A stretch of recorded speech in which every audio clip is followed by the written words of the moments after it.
The stage lights burned her eyes. Rachel's ankle twisted as she came down from the turn, and the floor rushed up to meet her knees with a crack that echoed through the auditorium. Gasps rippled through the crowd. She tried to stand, but her legs wouldn't cooperate, and through the hot blur of tears she saw him, Everest, in the third row, leaning forward with his hands gripping the seat in front of him. His girlfriend sat beside him, her hand on his arm, but his eyes were locked on Rachel with an expression that made her chest cave in. The music kept playing. Someone grabbed her elbow to help her up, but she couldn't hear their voice over the roaring in her ears. The routine was ruined. They'd lost. And it was all her fault because she'd looked for him when she knew she shouldn't, when she'd promised herself she wouldn't, when seeing him was the one thing guaranteed to break her apart. 3 months earlier, Rachel stood outside the dance studio with her backpack strangling her shoulders and her stomach trying to eat itself. The bass line from inside vibrated through the walls. She could see them through the narrow window in the door, bodies moving with a precision and confidence that seemed like a different species from her own awkward limbs. Miss Cunningham had said it would help. Miss Cunningham had used words like growth and expression and discovering yourself, and Rachel had nodded because Miss Cunningham was the guidance counselor, and you nodded when guidance counselors spoke, even when they were suggesting something that felt like volunteering to be humiliated. She pulled the door open before she could change her mind. The music hit her first, then the wall of mirrors that reflected 15 versions of her uncertain face. The dancers didn't stop. They were in the middle of a routine, all sharp angles and synchronized movements, and Rachel stood frozen just inside the doorway like an animal caught in headlights. A girl with box braids and legs that seemed to go on forever spun past without acknowledging her presence. 2 guys moved in perfect mirror image of each other. And then there was someone else, a boy with black hair that fell across his forehead, movements so fluid they barely seemed like effort. The music cut off. "You must be Rachel." The voice came from a woman in her 30s with a dancer's posture and kind eyes. "I'm Miss Park. Miss Cunningham told me you'd be joining us." 15 pairs of eyes turned toward her. Rachel's hand tightened on her backpack strap. "Yeah. Hi. We're just finishing up the warm-up sequence. Jump in wherever you feel comfortable." There was nowhere that felt comfortable. The music started again, something with a heavy beat that the other dancers seemed to feel in their bones. Rachel moved to the back corner and tried to follow along, her body a half-second behind everyone else's, her arms not quite reaching the right angles. In the mirror, she looked exactly like what she was, someone who didn't belong. The girl with box braids executed a turn that Rachel didn't even attempt. One of the mirror image guys added a flourish that made it look easy. And the boy with the black hair moved like water, like his body understood something about space and rhythm that couldn't be taught. Rachel stumbled through the rest of the session, invisible in her corner, and when Ms. Park finally called it, she grabbed her bag and headed for the door before anyone could speak to her. "Rachel?" She turned. Ms. Park was walking over, and behind her, black hair boy was rolling up a mat. "You did well for your first day," Ms. Park said, which was the kind of lie adults told when they were trying to be encouraging. "Thanks. I'd like to partner you with someone for the next few weeks, just to help you get comfortable with the basics." "Everest?" She turned, and black hair boy looked up. "Do you have time to work with Rachel after regular practice?" "Maybe 20 minutes, couple times a week." His eyes met Rachel's. They were dark and unreadable. "Sure," he said. Rachel's stomach dropped. "You don't have to. It's no problem." His voice was quiet, almost flat. "Tuesdays and Thursdays work?" She nodded because her throat had closed up. That was how it started. Tuesday came, and when everyone else filed out of the studio, chattering and laughing and making plans, Rachel stayed behind with her anxiety and Everest stayed behind with his water bottle and patient silence. "Let's start with the basic step sequence," he said. "The one from the beginning of today's routine." Rachel tried. She really did. But her feet felt like they belonged to someone else, and her arms moved at angles that made sense in her head but looked wrong in the mirror. Everest watched without comment. Then he demonstrated the sequence himself, slowly, breaking it down into individual movements. "The shift happens on the second beat, not the first." Most people rush it. She tried again. It was slightly less terrible. Better. He said it simply, without the exaggerated enthusiasm that would have made her feel patronized. Again. They worked through the sequence 15 times. By the end, Rachel's shirt was stuck to her back and her legs were shaking, but she could almost make it through without completely falling apart. That's enough for today, Everest said. He handed her his water bottle without asking if she needed it. She took it because refusing would have been more awkward than accepting. Thanks, she said. For doing this. He shrugged. Ms. Park asked. Right. Because he wouldn't have chosen to waste his time on her otherwise. Rachel handed back the water bottle and left before the humiliation could fully sink in. Thursday's session followed the same pattern. Everest demonstrated, Rachel attempted. He corrected with minimal words and no judgment. He didn't try to make small talk. He didn't ask her why she'd joined the dance club or where she was from or any of the questions that usually preceded the moment when people's faces changed slightly, rearranging themselves around the fact of her blackness in their mostly Asian school. It should have made things easier. Instead, it made her hyper-aware of every movement, every breath, every moment he was watching her struggle. 3 weeks in, something shifted. Rachel was attempting a turn sequence that required trusting your momentum, and she kept stopping halfway through because her brain screamed that she was about to fall. You're thinking too much, Everest said. I'm thinking the right amount to not break my face on the floor. It was the first real sentence she'd spoken to him outside of okay and thanks, and she immediately regretted it. But Everest's mouth twitched in something that might have been almost a smile. Your body knows what to do, he said. You're stopping yourself. My body absolutely does not know what to do. It does. You're just scared to trust it. He moved beside her, matching her starting position. Do it with me. Don't think, just move. They went through the sequence together. Rachel's turn was still shaky, but she didn't stop halfway through. See? Everest said. You can do it. Something warm unfurled in Rachel's chest, dangerous and unwelcome. The sessions stretched longer. 20 minutes became 30, became 45. Everest started showing up with extra water bottles. Rachel started staying to watch him practice after their sessions ended, sitting against the mirror wall while he worked through routines that made her understand why Ms. Park had chosen him to help her. He moved like the music was inside him, like there was no separation between intention and action. How long have you been dancing? She asked one evening, the question surprising her as it left her mouth. Everest paused mid-movement. Since I was 6. My mom thought it would help with my coordination. Did it? I was a disaster at 6. Knocked over everything I touched. He sat down beside her, his breathing barely elevated despite the intensity of the routine he'd just finished. What about you? What made you join? Rachel pulled her knees to her chest. Miss Cunningham thought it would help me come out of my shell. Is it working? She glanced at him. His expression was genuinely curious, not mocking. I don't know yet, she said. I still feel like I'm about to break everything I touch. You're not breaking anything. He stood, offered her his hand. Come on. One more time through the new sequence. She took his hand without thinking, and he pulled her to her feet with easy strength. His palm was warm and calloused from dancing. He let go immediately, but Rachel's skin held the memory of the touch as they moved through the routine together. That night, lying in bed, she replayed this session in her mind. The way Everest had corrected her hip placement by hovering his hand near her waist without actually touching her, respecting her space while guiding her movement. The way he'd laughed, actually laughed, when she'd compared a particularly difficult turn to trying to pat your head and rub your stomach simultaneously.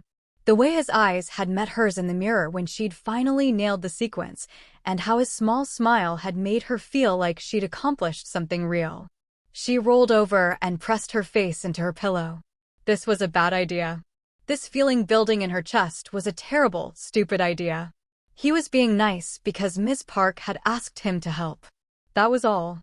That was the only reason he stayed after practice and brought extra water and smiled when she got things right. Rachel forced herself to think about the other dancers, the ones who barely acknowledged her existence. She thought about the girl with box braids, Jasmine, who'd looked right through her in the hallway last week. She thought about being the only black girl in a dance club full of Asian and white students who'd been dancing together since middle school. She thought about how she still changed for practice in the bathroom stall because changing in the open felt too vulnerable, too exposed. She thought about anything except the way Everest's voice sounded when he said "better" after she completed a difficult sequence. By Friday, she'd almost convinced herself that the warmth in her chest was just gratitude for his patience as a teacher. Then she walked into the studio for regular practice and saw Everest standing near the mirrors with his arm around a girl's waist. The girl was petite and pretty, with long dark hair and the kind of easy confidence Rachel recognized from a lifetime of watching girls who belonged in their own skin. She was laughing at something Everest had said, her hand on his chest in a gesture so casual it could only mean familiarity. Intimacy. Relationship. Rachel's feet stopped working. She stood in the doorway like she'd been turned to stone, watching Everest smile down at this girl, a real smile. Not the small, careful one he gave Rachel when she nailed a sequence. He tucked a strand of hair behind the girl's ear, and she tilted her head up toward him, and Rachel's stomach plummeted through the floor. "You coming in or decorating the doorway?" Jasmine's voice cut through the paralysis. She was standing behind Rachel, gym bag slung over her shoulder, one eyebrow raised. Rachel moved. She walked to her corner, dropped her bag, and focused very hard on readying her already tied sneakers. When she looked up, the girl was gone, but Everest was still standing by the mirrors, and his eyes caught Rachel's for just a second before she looked away. Practice was a disaster. Rachel missed cues, stumbled over sequences she'd mastered weeks ago, and barely heard Miss Park's corrections. All she could see was Everest's arm around that girl's waist, his hand gentle and possessive, his smile warm in a way it never was during their sessions. Because their sessions weren't special. They were an assignment. A favor to Miss Park. Rachel had been so stupid, letting herself feel something, letting those Tuesday and Thursday practices mean something when to him they were probably just a chore to check off his list before going home to his actual life, his girlfriend, his real relationships. When practice ended, she grabbed her bag and headed for the door. "Rachel." Everest's voice stopped her. "We still on for Tuesday?" She didn't turn around. "I don't think I can make it. Thursday then. I'm pretty busy. Maybe we should just stop. I can practice on my own." There was a pause. Did I do something wrong? The genuine confusion in his voice made it worse. Rachel forced herself to turn, to meet his eyes, to see the patient, helpful teacher who had never promised her anything except to help with her dancing. "No," she said. "You've been great. I just think I need to figure things out on my own now. Thanks for everything." She left before he could respond, before the pressure building behind her eyes could turn into something visible. Rachel spent the weekend convincing herself she'd made the right decision. She had joined the dance club to build confidence, not to develop an embarrassing crush on someone who already had a girlfriend. The mature thing, the smart thing, was to put distance between herself and Everest before she made things awkward for everyone. By Monday, her resolve was solid. She went to regular practice, stayed in her corner, focused on the routines. Everest didn't approach her. He worked with the other dancers, demonstrated sequences when Miss Park asked, and if he glanced in her direction more than usual, Rachel pretended not to notice. Tuesday came and went. No private session. Rachel told herself the hollow feeling in her chest was relief. Thursday, she stayed late in the library so she wouldn't be tempted to go to the studio. When she finally headed home, the building was mostly empty, hallways echoing with her footsteps. She passed the dance studio on her way to the exit, and through the window in the door, she saw Everest alone, running through a routine in the dim light of the emergency exits. She should have kept walking. Instead, she stopped and watched. He was working on something new, complicated, a sequence that required perfect balance and control. He stumbled, reset, tried again. His shirt was dark with sweat. He'd been here alone for a while. Rachel's hand touched the door handle before she could stop herself. The music was off, so Everest heard the door open. He turned, breathing hard, and his expression cycled through surprise before settling into something carefully neutral. "Hey," he said. Hey. Rachel stood awkwardly in the doorway. I saw you through the window. You're here late. Yeah. He grabbed his water bottle, drink. Working on the showcase routine. Right. The showcase. The big performance at the end of the semester that Ms. Park had mentioned. Rachel had been trying not to think about standing on stage in front of hundreds of people. How's that going? She asked. It's going. Everest set down the water bottle. How are your routines coming along? Without the sessions, I mean. There was no accusation in his voice, but Rachel felt it anyway, the weight of her abrupt withdrawal. Fine, she lied. Good. Everest nodded slowly. He didn't challenge her, didn't point out that she'd been stumbling through practice all week. That's good. The silence stretched between them, heavy and uncomfortable. Rachel should leave. She should say goodbye and walk out and stick to her resolution to keep her distance. Instead, she heard herself say, that girl who was here Friday. Is she your girlfriend? Everest's expression shifted, something flickering across his face too quick to read. Mina. Yeah. The confirmation shouldn't have hurt, since Rachel already knew, but it lodged in her chest like a physical thing. She seems nice, Rachel said, which was a stupid thing to say about someone she'd never spoken to. She is. Everest picked up his phone, checked the time. I should probably head out. It's getting late. Right. Yeah. Sorry for interrupting. You didn't interrupt. He grabbed his bag, slinging it over his shoulder. Rachel, if you ever want to start the sessions again, just let me know. The offer stands. She nodded, not trusting her voice, and left before she could do something stupid like cry or confess or ask why his girlfriend got the real smiles while Rachel only got the patient teacher version. The next 2 weeks were worse. Rachel threw herself into practice with desperate focus, trying to improve on her own, trying to prove she didn't need the extra help. But without Everest's patient corrections, she kept making the same mistakes, building bad habits, falling further behind the rest of the group. Jasmine noticed. You're rushing the transitions, she said one day, not unkindly. It's throwing off the spacing. I know, Rachel said. I'm working on it. Maybe ask Everest for help? He's good at breaking things down. Rachel's throat tightened. I'm fine. Jasmine gave her a long look but didn't push. Ms. Park was less subtle. After practice on Thursday, she asked Rachel to stay behind. I've noticed you haven't been doing the extra sessions with Everest, Ms. Park said. Is everything okay? Yeah, everything's fine. I just thought I should try to manage on my own. Independence is good, but there's no shame in accepting help when it's offered. Ms. Park's voice was gentle. Especially with the showcase coming up. I need everyone at their best. Guilt twisted in Rachel's stomach. The showcase mattered. Not just to her, but to the whole team. Her pride, or whatever this feeling was that kept her away from Everest, was selfish. I'll talk to him, Rachel said. Good. Ms. Park smiled. You've come a long way, Rachel. I'd hate to see you plateau now. That night, Rachel lay in bed and forced herself to be honest. She missed the sessions. Not just because they helped her dancing, though they did. She missed the quiet focus of working one-on-one with someone who didn't make her feel stupid for struggling. She missed the small moments of success, the way Everest's better made her feel capable. She missed him, which was pathetic because he wasn't hers to miss. But Ms. Park was right. The showcase mattered. Rachel needed to be better, and she needed help to get there. She could handle seeing Everest twice a week.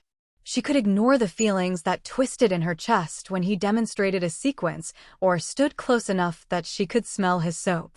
She could be professional. Friday after practice, she approached him before she could lose her nerve. Hey, she said. About those sessions.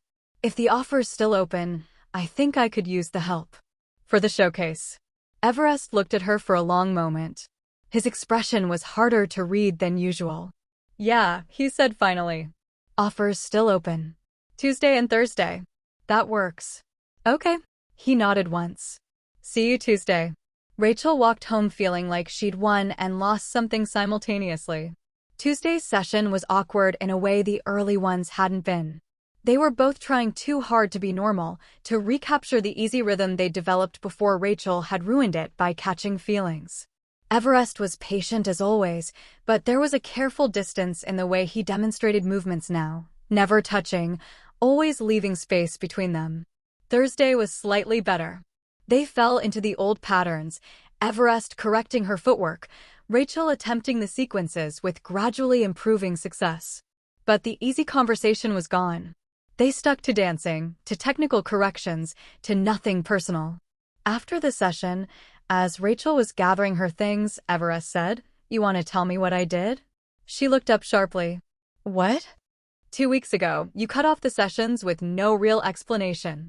Now you're back, but it's different. So either I did something that upset you, or something else happened. Either way, it would help to know what it was." Rachel's mouth went dry. She could lie. She could make up something about scheduling or stress, or anything except the truth. But Everest was watching her with patient eyes, and she was so tired of pretending. "You didn't do anything," she said. "I just realized I was starting to take up too much of your time. You have your own life. Your girlfriend. I didn't want to be in the way." Understanding dawned on Everest's face, followed by something that might have been surprise. "Mina." "Yeah." "You thought." He stopped, ran a hand through his hair. "Rachel, the sessions were never a problem. I wouldn't have offered to keep doing them if I didn't want to. You offered because Ms. Park asked you to." "At first, yeah. But I kept offering because I wanted to help. Because you were working hard and improving." And he paused, seeming to choose his words carefully. "I like working with you. That's not taking up my time. That's how I choose to spend it." The warmth was back in Rachel's chest, dangerous and insistent. She forced it down. "Okay," she said. "Good. I mean, thanks for clarifying." Everest nodded. The awkwardness settled between them again, but it was different now, charged with something Rachel didn't want to examine too closely. "I should go," she said. "See you at regular practice." The next few weeks fell into a new rhythm. Sessions resumed in full, the awkwardness gradually fading as they focused on preparing for the showcase. Everest taught Rachel the group routines with infinite patience, staying late to help her nail the difficult sequences. They didn't talk about Mina again. They didn't talk about much outside of dancing. But the comfort returned, that sense of safety Rachel felt in the studio with just Everest and the mirrors and the music. She saw Mina sometimes, waiting for Everest after practice, or stopping by to bring him coffee. She was nice, smiled at Rachel, asked how practice was going, never made Rachel feel like an intrusion even though that's exactly what she was. Which somehow made it worse. Rachel learned to watch Everest and Mina together without flinching. Learned to smile when they laughed at inside jokes. Learned to leave quickly on the days when Mina showed up, giving them space, ignoring the hollow ache that followed her home. She focused on dancing instead. On mastering the showcase routine. On proving Miss Cunningham right, that dance could help her step out of her shell and find confidence. And it was working, sort of. She was better than she'd been at the start. Still the weakest dancer in the club, but not hopelessly so. She could make it through routines without falling apart. She could stand in front of the mirrors without wanting to disappear. With Everest watching, she almost felt graceful. 3 weeks before the showcase, Ms. Park announced the performance order and positions. Rachel would be in the back for most of the group routine, but there was one 8 count where she'd be visible in the front row, flanked by Jasmine and another girl named Kendra. "Don't worry," Jasmine said after practice. "You'll do fine. It's just 8 counts. 8 counts where hundreds of people would be looking directly at her. 8 counts where she couldn't hide in the back or blend into the group. 8 counts of being seen." Rachel's hands started shaking. That Thursday, Everest noticed immediately. "What's wrong?" "Nothing. I'm fine." "You're not fine. You've been off all day." He waited, patient as always, giving her space to decide whether to talk. Rachel sat down against the mirror wall, pulled her knees to her chest. "The showcase. The front row bit. I keep thinking about all those people watching and I can't do it, Everest. I'm going to freeze or fall or completely mess it up." He sat down beside her, close but not touching. "You're not going to mess it up. You don't know that."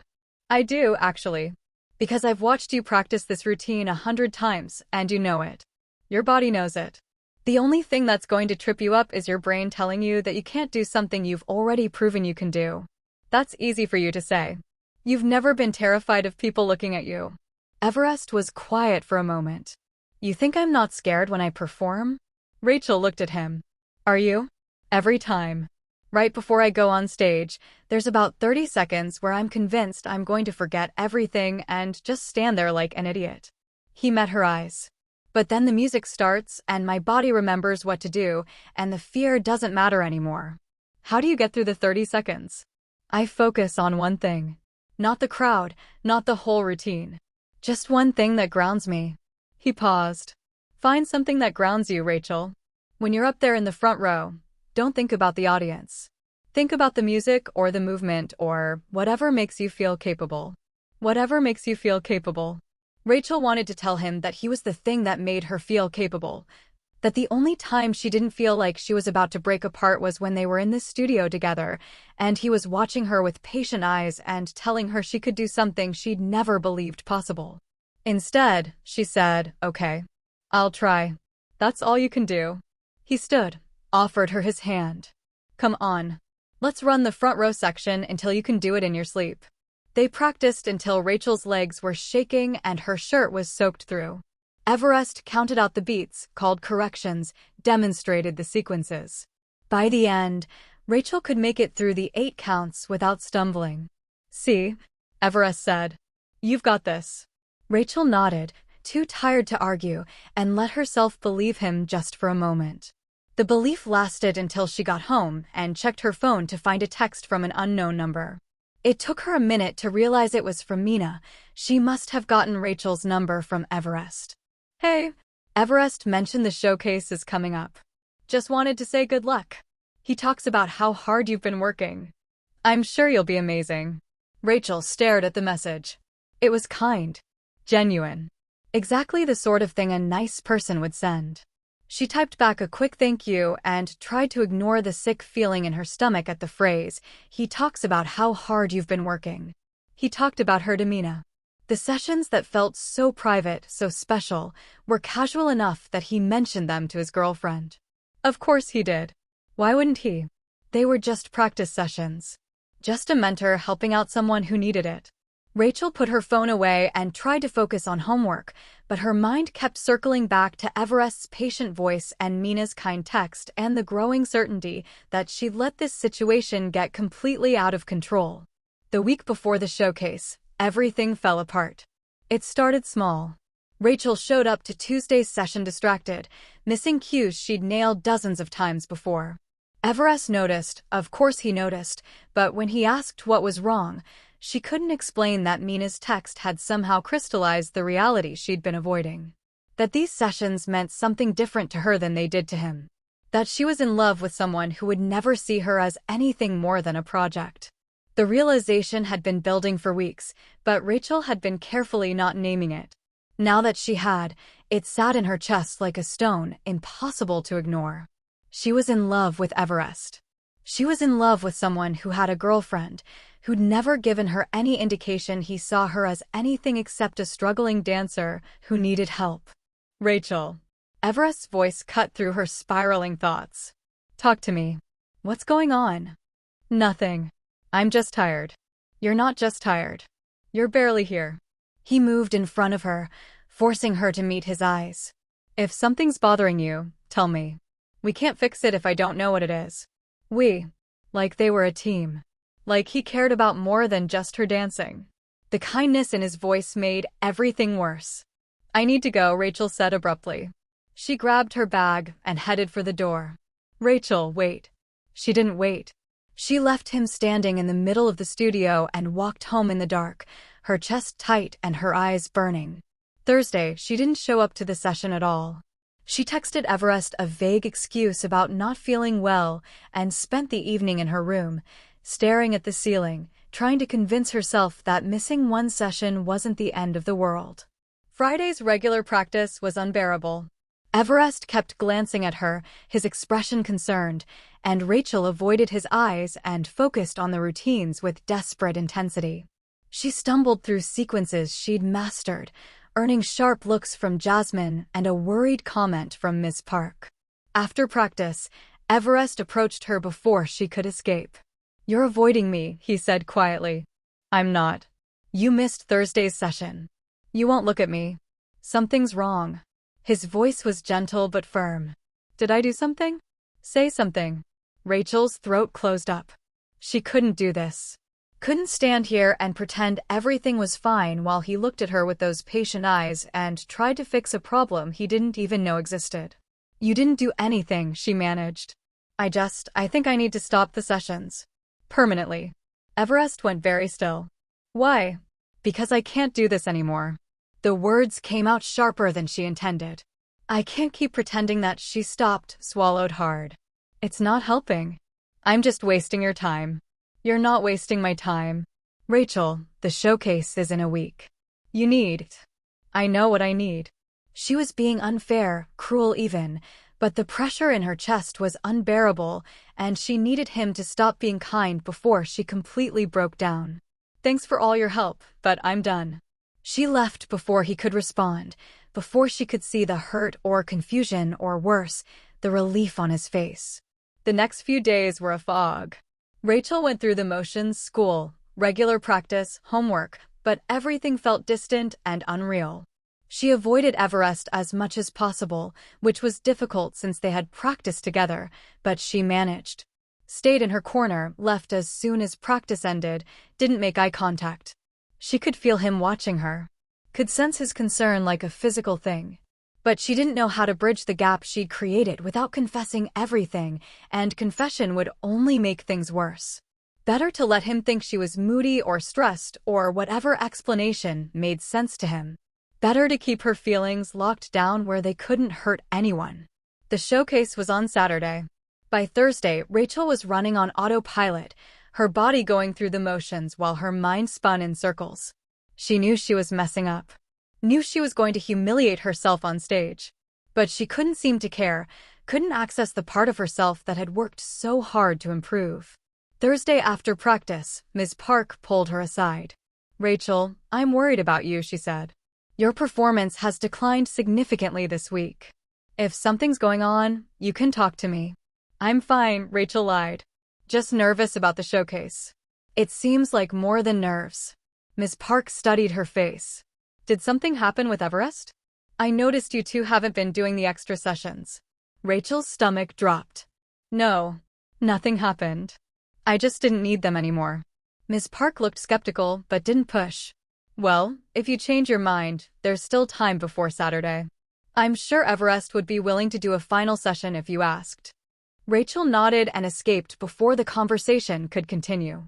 That night, she lay in bed and let herself imagine what would happen at the showcase. She'd freeze during the front row section, stumble over the steps she'd practiced 100 times. The audience would watch her fail. The team would lose points because of her. Everest would be there, watching from the audience with Mina beside him, and he'd see exactly what Rachel had known from the beginning, that she didn't belong in the dance club, didn't belong on that stage, didn't belong in his life. The thought should have terrified her. Instead, it felt almost like relief. At least then it would be over. At least then she could stop pretending. Friday was the dress rehearsal. The auditorium was empty except for the dance club, but the stage lights were on. The sound system was set up, and Ms. Park wanted them to run through the routine as if it were the real performance. Rachel's hands were shaking before they even started. She took her position in the back row, tried to focus on Everest's advice about finding one thing to ground her. But the only thing she could think about was him, and thinking about him made everything worse. The music started. The routine began. Rachel made it through the first section on muscle memory alone, her body executing movements while her mind spun in anxious circles. Then came the transition to the front row. She moved into position between Jasmine and Kendra. The stage lights were blinding. Even knowing the auditorium was empty, Rachel felt exposed, vulnerable, every insecurity rising to choke her. She tried to focus on the music, on the count, on anything except the panic building in her chest. 3 counts in, she stumbled. Her foot came down wrong, throwing off her balance, and she barely caught herself before falling.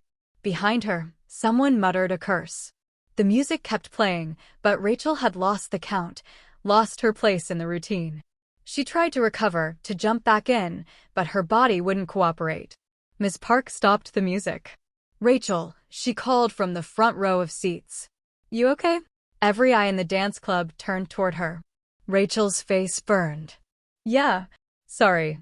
I just lost my balance. Let's take 5, then run it again from the top." The 5-minute break was torture.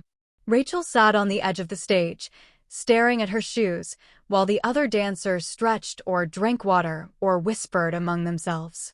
She could feel their frustration like a physical thing. One day before the showcase, and she was still messing up routines she should have mastered weeks ago. Footsteps approached. Rachel didn't look up. "Hey." Everest's voice was quiet. He sat down beside her, leaving careful space between them. "You want to talk about it?" "There's nothing to talk about. I just messed up." "You didn't just mess up. You're in your head about something." He paused. "Is it the showcase?" "The front row section. It's everything." The words burst out before Rachel could stop them. The showcase, the routine, being on stage in front of hundreds of people. "I can't do this, Everest." "I thought I could, but I can't." "Yes, you can. I've seen you do it. In an empty studio. That's different." "It's not as different as you think." He shifted slightly, and Rachel could feel him looking at her even though she kept her eyes on her shoes. "Rachel, what happened? 2 weeks ago, you were ready. You had this. And then something changed." "Everything changed," Rachel wanted to say. "I realized I was in love with you and it broke something in me, and now I can't separate dancing from you, and I can't think about you without remembering you have a girlfriend, and I don't know how to fix any of it." Instead, she said, "I just realized I'm not cut out for this. The dance club, performing any of it. Miss Cunningham was wrong. This isn't helping me come out of my shell. It's just proving I should stay in it." Everest was quiet for a long moment. When he finally spoke, his voice was careful. "Do you believe that?"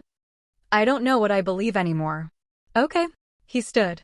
"But for what it's worth, I don't believe it. I think you're scared, and fear is making you doubt yourself. But I've watched you work harder than anyone in this club. I've seen you improve from someone who could barely make it through a basic sequence to someone who can execute complicated routines. You belong here, Rachel. You've earned it." He walked away before she could respond, and Rachel sat there with his words echoing in her head, wanting desperately to believe them. They ran the routine 2 more times. Rachel made it through without any major mistakes, but there was no life in her movements, no connection to the music. She was going through the motions, and everyone knew it. After rehearsal, Miss Park pulled the whole club together. "Tomorrow is the big day," she said. "I want everyone to get good sleep tonight, eat a proper breakfast, and arrive at the auditorium by 4 for warm-ups. We've worked hard for this. Trust your preparation, trust each other, and remember why we dance, because it's a way to express something words can't capture. Leave everything on that stage tomorrow night." The pep talk washed over Rachel like white noise. She grabbed her bag and headed for the exit, desperate to be alone. "Rachel, wait." Jasmine caught up with her in the hallway. "You doing okay?" "I'm fine." "You're clearly not fine." Jasmine's voice was direct, but not unkind. "Look, I don't know what's going on with you and Everest, but you need to get your head on straight before tomorrow. The whole team is counting on this showcase. We can't afford for you to fall apart." The bluntness stung, but it was fair. Rachel had been so wrapped up in her own feelings that she'd forgotten the showcase mattered to everyone, not just her. "I know," she said. "I'm sorry. I'll be better tomorrow." Jasmine studied her for a moment, then nodded. "Good. And for what it's worth, you're a better dancer than you give yourself credit for. Stop psyching yourself out." She walked away, leaving Rachel standing alone in the empty hallway. That night, Rachel barely slept. She ran through the showcase routine in her mind, trying to visualize herself executing every step perfectly. But every time she got to the front row section, her mind went blank with panic. By morning, she was exhausted and wired simultaneously, her stomach in knots. She showed up to the auditorium at 4 as instructed. The backstage area was chaos, dancers stretching, adjusting costumes, running through sequences in the limited space. Rachel found a quiet corner and tried to center herself, but the anxiety kept building. Miss Park gathered everyone for a final pep talk, but Rachel couldn't focus on the words. She could hear her own heartbeat, feel the adrenaline making her hands shake. This was a mistake. She shouldn't be here. She was going to ruin everything. The showcase started at 7. Rachel stood backstage with the rest of the dance club, listening to the roar of the crowd as people filled the auditorium. Hundreds of people, maybe thousands, all of them about to watch her fail. Their routine was third in the lineup. The first 2 performances passed in a blur. Then Miss Park was ushering them into position, and the stage manager was counting down, and there was no more time to panic because the curtain was opening and the stage lights were blinding and the music was starting. Rachel moved on autopilot, her body executing the choreography it had learned through countless repetitions. She stayed in the back row, trying not to think about the ocean of faces beyond the lights. The routine was going well. No one had made any major mistakes. They were going to pull this off. Then came the transition to the front row. Rachel moved into position between Jasmine and Kendra. The lights seemed even brighter from here, the audience louder somehow even though they were quiet. She could feel hundreds of eyes on her, seeing every imperfection, every moment of hesitation. Don't think about the audience, she told herself. Focus on one thing. Find something that grounds you. Against every instinct, against every bit of common sense, Rachel looked out into the crowd. She wasn't consciously searching for him, but her eyes found Everest anyway, seated in the 3rd row. And beside him was Mina, her hand on his arm. The world tilted. Rachel's foot came down at the wrong angle, her ankle twisted, and suddenly she was falling. She hit the stage hard, the impact jarring through her knees and palms. Gasps rippled through the audience. The music kept playing, the other dancers kept moving, but Rachel was frozen, her mind blank with shock and humiliation. Someone helped her up, Jasmine maybe, or Kendra. Rachel stumbled through the rest of the routine on muscle memory, barely conscious of what she was doing. She'd lost count of the beats. She was off rhythm, out of sync with everyone else. She'd ruined it. The routine ended. The audience applauded politely. The dance club filed off stage. Rachel made it to the wings before her legs gave out, and she sank down against the wall, her whole body shaking. The other dancers avoided looking at her. Miss Park was talking to someone, her expression tight with disappointment. Jasmine stood with her arms crossed, staring at nothing. Rachel had cost them the showcase. They'd worked for months, and she'd destroyed it in 8 counts. She sat there through the rest of the performances, numb and distant. When the showcase finally ended and they were dismissed, she grabbed her bag and tried to slip out a side exit before anyone could confront her. Rachel. Everest's voice stopped her at the door. She turned slowly. He was alone. No Mina. Just him, still in his seat from the audience, looking at her with an expression she couldn't read. "I'm sorry," Rachel said. Her voice came out rough, barely above a whisper. "I ruined everything." "You didn't ruin anything." "I fell. On stage. In front of everyone." Her voice cracked. "I'm sorry." Everest stood and walked down the aisle toward her. He didn't speak until he was close enough that she could see the concern in his eyes. "What happened up there?" he asked gently. Rachel's throat closed up. She couldn't tell him. Couldn't admit that seeing him with Mina had broken her concentration, that her feelings for him had sabotaged the one thing she'd worked so hard for. I froze. Like you said I would." The 30 seconds of fear, except mine, lasted the whole performance. She wiped at her eyes with the back of her hand. "You were right to think this was a waste of time. I'm not cut out for this. That's not what I think. That's never been what I think." Everest's voice was firm. "Rachel, you're one of the hardest workers in that club. One mistake doesn't erase months of improvement." It wasn't one mistake. "I've been a mess for weeks. You know it, I know it, everyone knows it. Because something's been bothering you. Something you won't talk about." He paused. "Is it me? Did I do something to make you uncomfortable?" The genuine confusion and concern in his voice broke something in Rachel. He still thought this was about him doing something wrong, when the truth was he'd done everything right. He'd been patient and kind and encouraging, and she'd repaid him by falling in love and letting it ruin everything. "You didn't do anything wrong," she said. "This is all me. My problem. And I'm sorry I let it affect the team. I don't care about the team right now. I care about you." Everest took a step closer. "Rachel, talk to me. Please." But before Rachel could respond, the backstage door opened and Mina appeared, looking around until she spotted them. "Everest? You ready to?" She noticed Rachel, and her expression shifted to sympathy. "Hey, Rachel. That was a tough fall. You okay?" "I'm fine," Rachel lied. "I was just leaving." She pushed past them both and out into the parking lot, into the cold night air, walking fast enough that neither of them could follow. Her chest felt like it was caving in, and the tears she'd been holding back all night finally spilled over. She'd failed. Failed the team, failed Ms. Park, failed herself. And worse than any of that, she'd confirmed what she'd always suspected, that she didn't belong, that trying to step out of her shell had been a mistake from the beginning. Rachel made it home and collapsed on her bed, still in her dance clothes, and let herself cry until there was nothing left. She didn't check her phone. Didn't want to see the messages from the dance club, the disappointment from Ms. Park, the concern from Everest that she didn't deserve.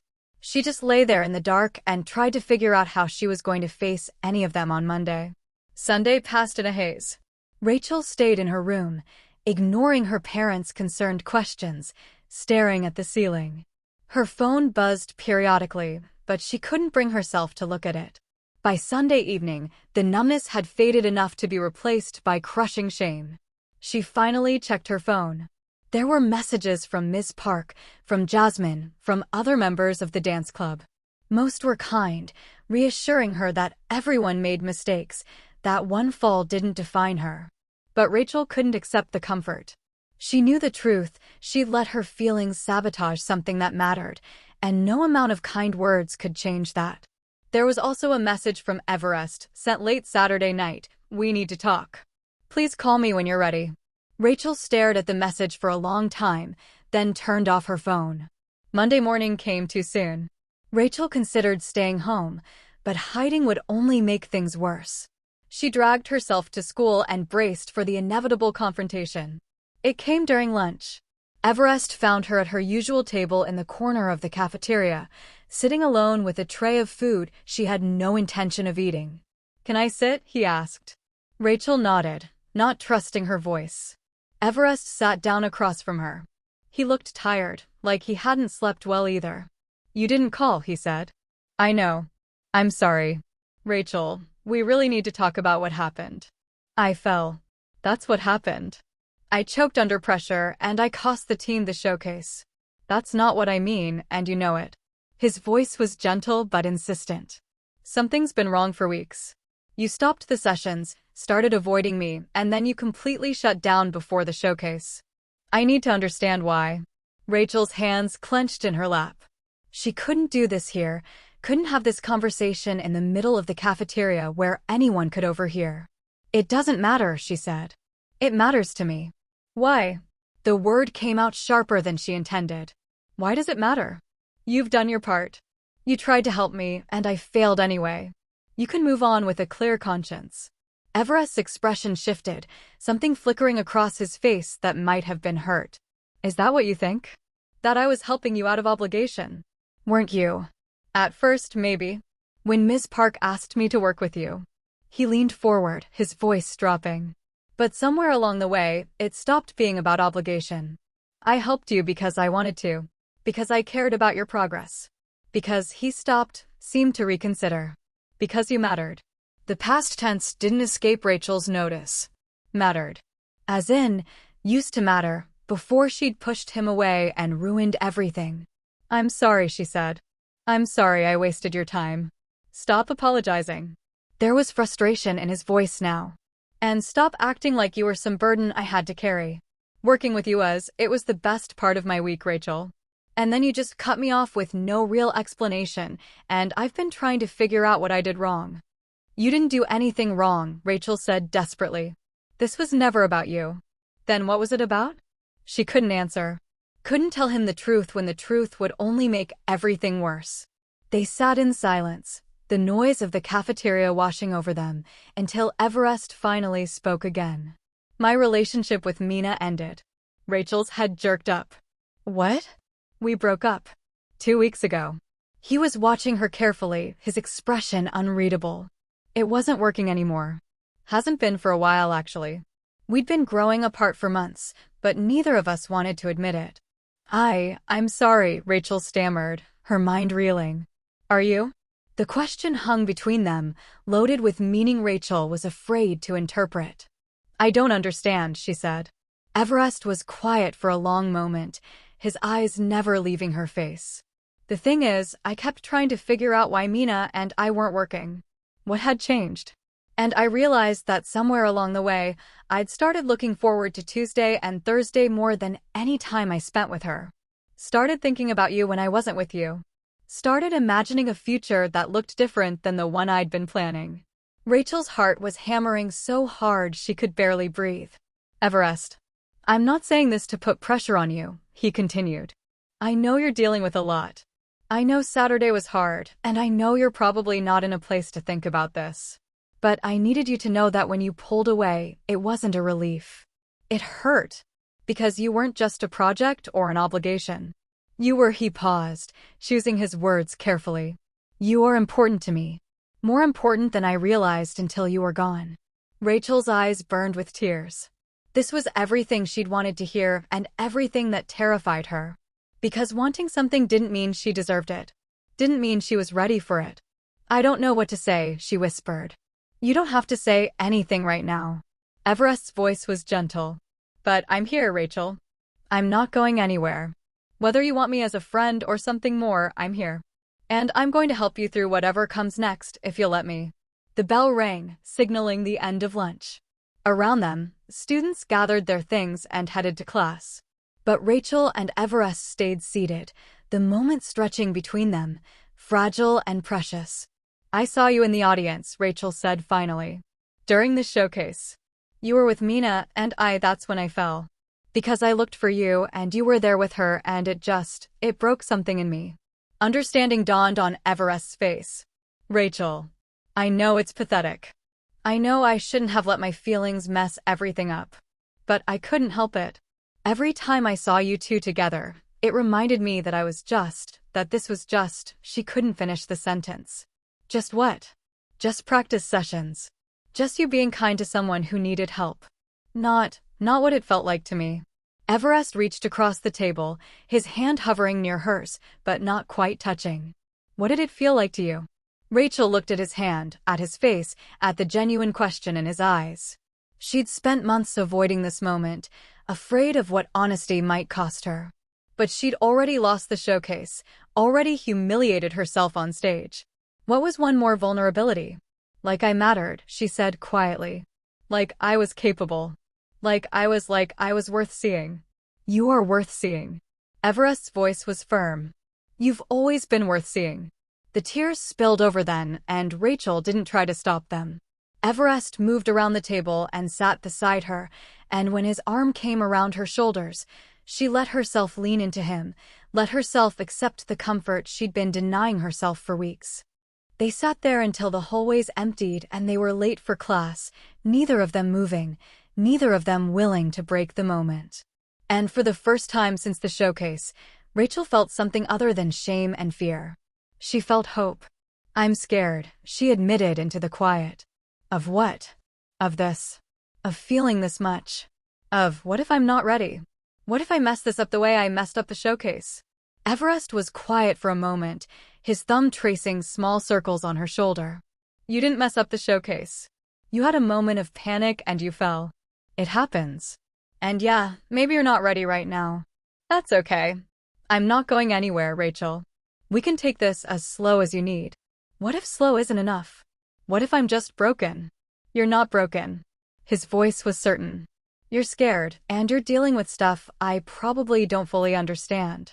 But that doesn't make you broken. That makes you human. Rachel pulled back slightly to look at him. His face was close, his eyes serious and kind and so full of something that made her chest ache. I don't know how to do this, she said. Neither do I. A small smile crossed his face. But we can figure it out together. If you want to. Did she want to? The question seemed absurd. She'd been wanting him, for months. But wanting and being ready were different things. I need time, she said finally. To figure out everything. The dance club, whether I'm even staying. My feelings. How to be a person who doesn't fall apart every time things get hard. Take all the time you need, Everest said. But for what it's worth, I hope you stay in dance club. Not because of me, but because you've earned your place there. You deserve to see what you're capable of. They finally made it to class, slipping in late with whispered apologies to their teachers. But the conversation stayed with Rachel through the rest of the day, turning over in her mind. That afternoon, she showed up to dance practice for the first time since the showcase. Miss Park looked surprised to see her. Rachel. I wasn't sure you'd be back. I wasn't either, Rachel admitted. But I think I need to be. I'm glad. Miss Park smiled. We missed you today. Practice was awkward at first. Rachel could feel the other dancers watching her, probably expecting her to fall apart again. But she moved through the warm-ups, forced herself to stay present, to not retreat into her corner of shame and fear. Jasmine approached her during a water break. You good? She asked, direct as always. Getting there, Rachel said. Good. Because we've got a spring showcase in 3 months, and I need you to bring your A-game. It was forgiveness in Jasmine's blunt way. Rachel felt something loosen in her chest. I'll try, she said.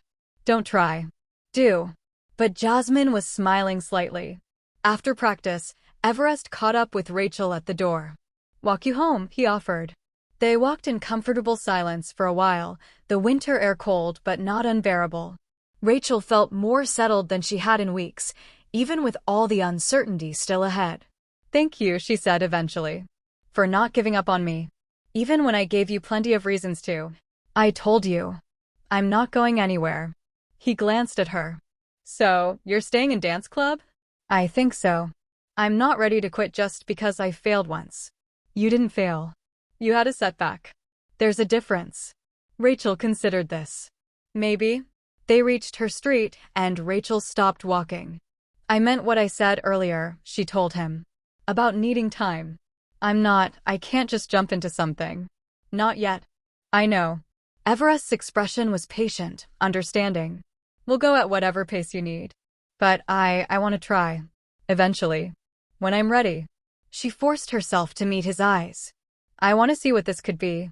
His smile was small but genuine, warming something deep in Rachel's chest. So do I. He didn't try to kiss her. Didn't push for more than she was offering. He just smiled and said goodnight, and Rachel went inside feeling lighter than she had in months. The next few weeks were strange and new. Rachel focused on dance, on rebuilding her confidence, on proving to herself that she could be part of the club without falling apart. Everest was there, supportive but not hovering, giving her the space she needed while making it clear he was still invested. They started the private sessions again, but the dynamic was different now. Easier. They talked more, shared things about their lives beyond dancing. Rachel learned about Everest's family, his Korean heritage, the pressure he sometimes felt to excel at everything. She told him about being one of the few Black students at their school, about the isolation that came with always being seen as different, about the slow process of learning to take up space. You take up space in a good way, Everest told her one evening after practice. You make the club better just by being in it. Even when I fall on stage? Even then. He was serious. Because you got back up. That matters more than the fall.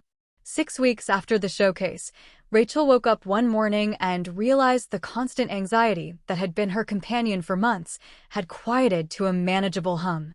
She felt more confident in practice, more comfortable in her own body. The spring showcase was approaching, and while the thought still made her nervous, it didn't terrify her the way the first one had. After practice that Thursday, as she and Everest were leaving the studio, he asked, "You want to get food? There's a Korean place near here that's pretty good." It was the first time he'd invited her to do something outside of dance. Rachel's heart picked up speed. Like, just us? She asked. Yeah, just us. If you want. She thought about it. Thought about the weeks of building trust, of learning to believe she was worth the space she took up. Thought about how Everest had been patient and kind and never pushed for more than she could give. "Okay," she said. "Yeah, I'd like that." The restaurant was small and warm, filled with the smells of grilling meat and fermented vegetables. Everest ordered in Korean, easy and confident, and Rachel watched him interact with the owner with a familiarity that spoke of many previous visits. "You come here a lot?" she asked when they were seated. "It's my mom's friend's restaurant. The food reminds me of home." He paused. "I haven't brought anyone here before. Except family." The implications settled between them, significant and gentle. They talked through dinner about everything and nothing. About their families and their futures, about the spring showcase and summer plans. And slowly, carefully, Rachel felt herself opening up in ways she hadn't allowed herself to before. "I'm glad you didn't give up on me," she said as they were finishing their meal. "Even when I was being impossible." "You weren't impossible. You were scared." Everest met her eyes across the table. "And for what it's worth, you're worth the patience." Rachel's chest ached in the best way. "I think I'm ready," she said quietly. "Ready for what?" "To try. This. Us." She forced herself to maintain eye contact.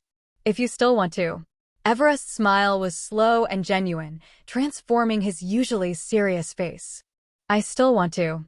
They left the restaurant and walked through the cold night air, and when Everest reached for her hand, Rachel let him take it. His fingers were warm and calloused from dancing, and the simple contact felt momentous and right. "We'll go slow," Everest said. "Whatever you need." "I know." Rachel squeezed his hand. "Thank you for waiting." "You're worth waiting for." They walked in comfortable silence, hands linked, the city lights reflecting off the snow. And for the first time in her life, Rachel felt seen, not as the awkward dancer or the black girl in a mostly Asian school or someone who needed fixing. She felt seen as herself, complex and scared and capable and worthy. The spring showcase came 2 months later. Rachel stood backstage with the rest of the dance club, her heart pounding, but her mind clear. This time, she'd prepared differently. She'd practiced until her body knew the routines by heart. She'd talked through her fears with Everest and Ms. Park and even Jasmine. She'd learned to ground herself not in one external thing, but in the knowledge that she belonged here, that she'd earned her place. When it was time for their routine, Rachel took her position with steady hands. The music started, and she let her body take over, trusting the months of work and growth. When the transition to the front row came, she didn't search the audience for Everest.